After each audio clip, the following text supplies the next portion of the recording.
I never imagined that I would be the type of man who would be played. Not me. I wasn't naive, soft, or the kind to stand by and let a lady treat me badly. Life, however, has a humorous way of trying a man's patience, forcing him to the brink in the hopes that he will shatter or set everything on fire before it reaches that point. Her name was Lauren. Blonde, long legs, curves that could make a priest reconsider his vows. She had this way of looking at me like I was the only man in the world, like I was the one thing she truly wanted. Maybe that's why I let my guard down. Maybe that's why I let her in when I should have known better. I met her 5 years ago at a bar, back when I still had the patience to entertain small talk. She was sipping on something expensive, pretending to ignore the guys circling her like vultures. But when I walked past, she locked eyes with me, challenging, daring. I took that dare. It wasn't long before she was mine, or at least that's what I thought. We got married in Vegas, half drunk, reckless, like all the best mistakes in life. I made good money, ran my own business, handled things the way a man should. She never had to worry about anything. I gave her the house, the car, the kind of life most women would kill for, and for a while, she played the perfect wife. Sweet, loyal, insatiable. But some women don't know how to be satisfied. Some women look at everything you give them and still want more. It started with the little things, late nights out with her friends, a new gym membership even though she never worked out a day in her life, a sudden obsession with her phone, always turned face down on the table. I saw it all. I wasn't stupid. Then one night, she sat across from me at the dinner table, twirling her wine glass between her fingers, lips curling into that same daring smirk she had when we first met. "I need to tell you something." I leaned back in my chair, waiting. "I'll be seeing another man for a while," she said, just like that. No shame, no hesitation. "We'll still make love, of course, but I'll also be with other guys." I stared at her, just stared. Not because I was shocked, no. I'd been expecting something like this. I stared because I was deciding what kind of man I was going to be in that moment. She tilted her head, watching me like she thought I'd argue, maybe beg her, maybe ask her why. I didn't. I just smiled, a slow, easy smile that must have made her think I was okay with it all. "All right," I said, "if that's what you want." And that was the end of the conversation. She went to bed that night smug, probably thinking she'd won something, probably thinking I'd accepted it. She had no idea what was coming. Lauren didn't just take my love for granted. She took my whole life and acted like it was hers to ruin. I grew up rough. No silver spoon, no safety nets, just fists and fire. My old man was a bastard, drunk, angry, the kind that took his failures out on his kid. I learned early that the world didn't give a damn about fairness. You either took what was yours or got trampled under the boots of those who would. By 16, I was already fighting bare-knuckle underground, cash in hand by the end of the night. I didn't fight for sport, I fought to survive. Every swing of my fist was another step away from the life I was born into, and I didn't lose. Ever. That kind of life shapes a man, makes him hard, makes him sharp. By the time I hit my 20s, I had built something from nothing. My own business, security, high-end, the kind of work where men like me thrived. I protected the rich from the kind of men I used to be, made a fortune doing it. Then came Lauren. She wasn't like the women I usually dealt with. She didn't flinch when I spoke, didn't back down when I pushed. She was fire wrapped in silk, and I mistook that fire for passion instead of what it really was. Destruction waiting to happen. We married fast, too fast. One night in Vegas, too much whiskey, and suddenly she had my last name. But I didn't regret it, not then. She was mine, and I took care of what was mine. And when we had our son James, my whole world shifted. I didn't just fight for myself anymore. I fought for him. James was my blood, my legacy. I taught him to be strong, to stand tall, to never let the world break him the way it had tried to break me. Every lesson I learned the hard way, I gave to him freely. I worked my ass off to make sure he'd never know the hunger, the fear, the desperation I grew up with. And then Lauren burned it all to the ground. The cheating, that was bad enough. But what she did after that was the real betrayal. The night after she told me she'd be seeing other men, she came home late, thinking everything was the same. She walked in, heels clicking against the floor, expecting to find me waiting like a loyal dog. But the house was empty, completely. Not just my things, everything. The furniture, the electronics, the safe in the office where I kept cash, even the food in the fridge. I took it all. She didn't just lose me that night. She lost everything I ever gave her. And James? He was already gone. I picked him up from school before she even realized what was happening. She wanted to sleep around? Fine, but she wasn't doing it in my house, on my dime, with my son under the same roof. She called me, screaming. I let it go to voicemail. Then came the texts, the threats, the begging, nothing. Then the next day, she showed up at my office, stormed in like a woman scorned, slamming her hands on my desk, eyes wild. What the fuck did you do? I leaned back in my chair, calm, collected. Exactly what you wanted, sweetheart. You said you'd be seeing other men, so I made sure you had all the free time in the world to do it. Her face twisted, red with rage. You took my son. Our son, I corrected. And I'm the only one acting like a parent. She came at me then, fingernails like claws, ready to scratch, to hurt. I caught her wrists before she could even touch me, twisted them just enough to make her wince. I don't hit women, I said, voice low, steady. But if you try that shit again, I won't be so gentle. She stilled, breathing hard, eyes flickering with something, fear, maybe, or understanding. I let go. She staggered back, rubbing her wrists. You can't do this. I'll take you to court, I smirked. Good luck. I've got the best lawyer money can buy, and you've got nothing. And that was it. She wanted to be free? Now she was. No home, no family, no son. Just an empty house and a bed she'd have to share with every man she thought was worth losing it all for. Lauren wasn't stupid. Selfish? Yes. A liar? Absolutely. But stupid? Never. She knew exactly what she was doing when she sat across from me that night, swirling her wine, casually telling me she'd be seeing other men. She had expected anger, a fight, a heated argument where she could twist the narrative, make herself the victim, maybe even manipulate me into some twisted open marriage bullshit. Instead, I gave her nothing. I took everything. And that's when I learned something dangerous about her. She wasn't the kind of woman to accept defeat. For weeks after I left, I heard nothing. No calls, no texts, just silence. Almost like she had disappeared. I should have known better. I should have known she was planning something. Lauren had always been good at getting what she wanted. Before me, she was a girl who knew how to play the game, using her looks, her charm, her body to climb her way through life. She knew exactly how to manipulate men, how to make them feel powerful while quietly pulling the strings.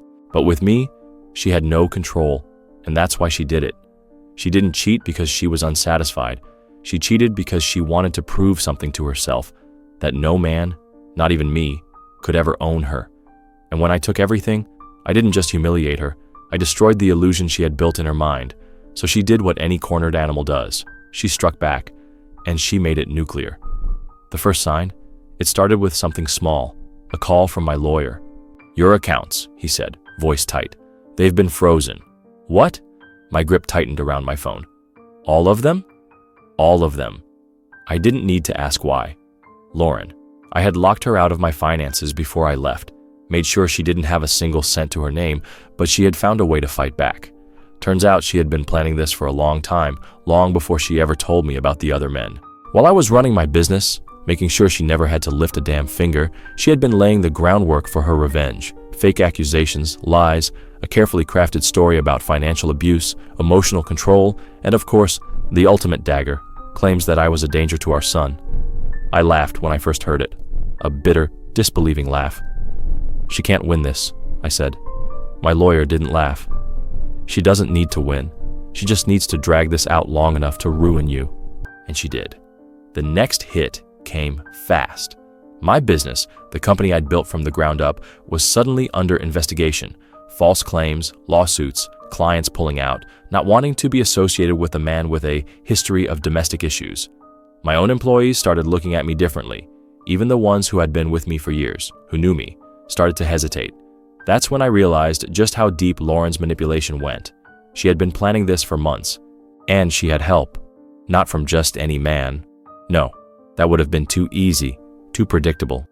She went for someone close, someone I trusted, my best friend, Mark, a guy I had known since my street fighting days, a guy who had been by my side through everything, who I brought into my business, made him my right-hand man, gave him a future, and all along, he had been fucking my wife behind my back. It wasn't just about the cheating anymore, it was war. And if Lauren thought she had won, she had no idea what was coming. I was losing everything. My business was under investigation, My bank accounts were frozen, my reputation was in the gutter, dragged through the mud by the fucking woman I once called my wife. But the worst part, the part that made my blood boil hotter than hell itself, she was coming for my son. Lauren wasn't satisfied with taking my money, my name, my company. No, that wasn't enough. She wanted to take James from me too. She wanted to rip the last piece of my soul out and watch me bleed, and she wasn't doing it alone. She had Mark, my so-called best friend, the man I trusted more than anyone, the man who had eaten at my table, held my son, stood beside me like a brother, and all along he had been fucking my wife behind my back, whispering in her ear, helping her plot my downfall. But the real betrayal, the one that felt like a knife buried so deep in my back, I could still taste the steel. Mark wasn't just sleeping with Lauren, he was claiming James as his own. The court papers hit me like a freight train, petition for sole custody. Lauren and Mark standing together, claiming I was unfit, that I was a danger, that I had a violent past. And they had evidence, fabricated police reports, witness statements from people I didn't even know, photos of bruises on Lauren's arms, bruises she probably gave herself just to make it look real. And Mark, that piece of shit, had the audacity to say he had been a father figure to James, that he was the better suited to raise my son. I saw red. I didn't just want revenge. I wanted annihilation. The first move, I knew one thing. If I played by the rules, I would lose. Lauren had the courts, she had the lies, she had Mark. So I didn't play by the rules. I played by my rules. First, I needed to send a message, something that would make them realize I wasn't a man they could bury. So I went for Mark first. It was easy, too easy. Mark had gotten comfortable, thinking I was too busy fighting legal battles to come after him. He was still working out at the same gym, still walking around like a king, like he hadn't just betrayed the only real friend he ever had. That night, he walked into the parking lot alone, and I was waiting. I let him see me first, let him register what was about to happen. The way his face drained of color. That was the first win of the night. "Hey man," he stammered, holding up his hands like that was going to do anything. "Listen, I hit him before he could finish. One punch, just one. A hard, straight shot to the jaw. His skull cracked against the pavement, and he went down like a sack of bricks. He tried to crawl away, but I wasn't finished. I crouched beside him, grabbed his hair, and made him look at me. "You think you can take my son?" My voice was calm, controlled. "You think you can fuck my wife and walk away like nothing happened?" He whimpered something. Blood ran from his nose, dripping onto the asphalt. I didn't care. I leaned in close. "You're going to drop that custody case." His swollen lips trembled. "I can't. It's Lauren." I grabbed his throat, not tight enough to choke, just tight enough to remind him who the fuck I was. "You're going to drop that case," I repeated. "And then you're going to disappear. Because if I see you again, Mark, I won't stop at a fucking broken jaw." I let go. He coughed, gasped, scrambled to his feet like a wounded rat. "You're a psycho," he spat. I just smiled. "You have no idea." He ran. And just like that, my best friend, the man who thought he could steal my family, became a ghost. The final move? Lauren was next. I could have done the same to her, could have waited for her in some dark parking lot, let her feel the same fear I did when she tried to take my son. But no, that was too easy. Lauren's real weakness wasn't pain. It was power. She thrived on control, on being the one pulling the strings. So I did the one thing she never expected. I ruined her. First, I exposed everything. The affair, the fake police reports, the fabricated abuse claims. I had private investigators dig up every dirty little secret she tried to bury. And then, I made sure the world knew. Her family, her friends, the court, her job, all of them got front row seats to her downfall. She lost credibility, lost support, lost the golden image she spent years building. And then, when she was at her lowest, when she had nowhere left to turn, I took James legally. The judge saw through her lies, saw the fake bruises, the contradictions in her story. The case collapsed like a house of cards, and when the final ruling came down, full custody mine, Lauren stood in the courtroom that day, stunned, shaking. She tried to fight it, screamed, cried, begged, but I didn't even look at her, because Lauren wasn't my problem anymore. She was nothing, and I had won. I didn't hear from Lauren after that, not for weeks, not for months, After the judge handed me full custody of James and dismissed her lies, she vanished. No more texts, no more threats, no more crocodile tears begging for another chance. I'd broken her in a way no man ever had before, but I knew Lauren. She wasn't the type to accept defeat. So when I got home late one night and saw my front door slightly open, I wasn't surprised. I stepped inside, slow, careful. The house was dark, but I could smell something faint in the air. Perfume. Her perfume. I locked the door behind me. If she was here, she wasn't leaving the way she came in. A shadow moved in the hallway, then her voice, soft, almost pleading. I just wanted to see him. I exhaled through my nose, rolling my shoulders, cracking my knuckles. James isn't here. Silence. Then she stepped into the dim light of the kitchen. She looked different, gaunt, makeup smeared, blonde hair a tangled mess, like she hadn't brushed it in days. This wasn't the Lauren who used to strut around like a queen. This was a woman on the edge. She clutched something in her hands, a folded piece of paper. I wrote him a letter, she said quietly. Just let him read it. I didn't move, didn't take it. He doesn't need anything from you, I said. Her eyes flickered, something dark flashing behind them. You took everything from me. I tilted my head. You took it from yourself. She swallowed, lips trembling. I almost believed she was broken. Almost. But then she smiled, and I knew this wasn't over. The final betrayal? Lauren didn't break into my house just to hand me a letter. She wanted to see if she still had power, if she could rattle me, get inside my head, make me react. But I wasn't that man anymore. She tried a different approach. The victim. I loved you, she whispered. I almost laughed. No, you loved control, and when you lost it, you lost your mind. Her nails curled into fists. For the first time, she looked small, weak, like she realized too late that she had lost everything. And then the real reason she was here slipped from her lips. Do you think this is over? Her voice was barely above a whisper. You think taking my son, my life, my reputation was enough? I stared at her. It's over, Lauren. She shook her head, smiling that broken, desperate smile. No, baby. She licked her lips. It's just beginning. And that's when I noticed the red light. Faint, blinking. A hidden camera. My eyes flicked to the corner of the room. Just barely, I could see it, nestled between the cabinets, its lens glinting under the low light. I turned back to Lauren. She was waiting, watching. She wanted me to react. She wanted me to lose control, to grab her, to push her, to do anything that could be twisted into evidence. The final trap. I smiled. You should go, Lauren. Her smile faltered. What? I stepped closer, not aggressive, just enough to let her feel the shift in the air. You broke in here, set up a camera, and thought you could bait me, I murmured. And the best part? You think I'm stupid enough to fall for it? Her breathing hitched. I leaned in just enough to let my words scrape against her ear. You lost, sweetheart. Go home. Her whole body stiffened. I could feel the rage shaking through her. She wanted me to snap. She wanted a reaction so badly. But I gave her nothing. She stumbled back, eyes wild, lips parted like she wanted to say something. Then, without another word, she turned and ran. The door slammed behind her. I waited, listened, and then I walked to the cabinet, plucked the hidden camera from its spot, and crushed it between my fingers. Checkmate. Lauren was done. She just didn't know it yet. Lauren was finished. She just hadn't accepted it yet. Her attempts to ruin me had failed. Her plan to take James was dead in the water. Mark? He had disappeared, too afraid to show his face again. And now, after her pathetic little stunt with the hidden camera, she had no cards left to play. But I wasn't stupid enough to think she'd give up. A woman like Lauren doesn't fade quietly. So I waited. I kept my guard up, watched my back, had my lawyers watching hers. I even hired private security to keep an eye on James at school, just in case. And then, a week later, she made her last move.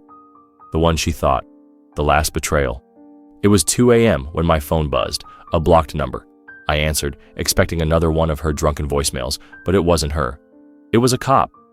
Mr. Hayes, the voice on the other end said, this is Detective Owens with the NYPD.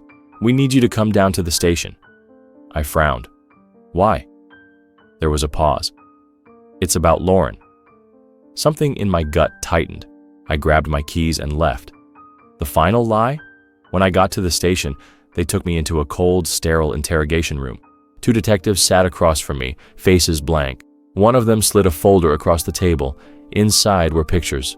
Lauren, bruised, beaten, cuts along her arms, her lips split open, all fake, all staged. But the accusation? Attempted murder. The room felt too small, too quiet. She's claiming you broke into her apartment and attacked her, the detective said, watching my face closely. Says you threatened to kill her. I exhaled slowly. Lauren's last desperate move. I leaned back in my chair. And do you believe her? The detective hesitated. Then the door opened. My lawyer walked in, and just like that, the game ended. The final revenge? Lauren's story didn't hold. She had no evidence, no witnesses, and the biggest problem? She had forgotten about the security camera in her own damn building. The footage showed everything. Her walking into her apartment alone. No struggle, no forced entry, no sign of me anywhere. Just her hurting herself, staging the entire thing. When the detectives saw it, they had no choice. Lauren wasn't the victim. She was the criminal. The end? The last time I saw her, she was sitting in a courtroom, wrists in cuffs, eyes hollow. The judge read the charges: false accusations, breaking and entering, attempted fraud. She didn't look at me, didn't speak, because she knew she had lost. And me? I walked out of that courtroom with James beside me, free. Lauren was nothing now, just a bad memory. And I was finally done with her.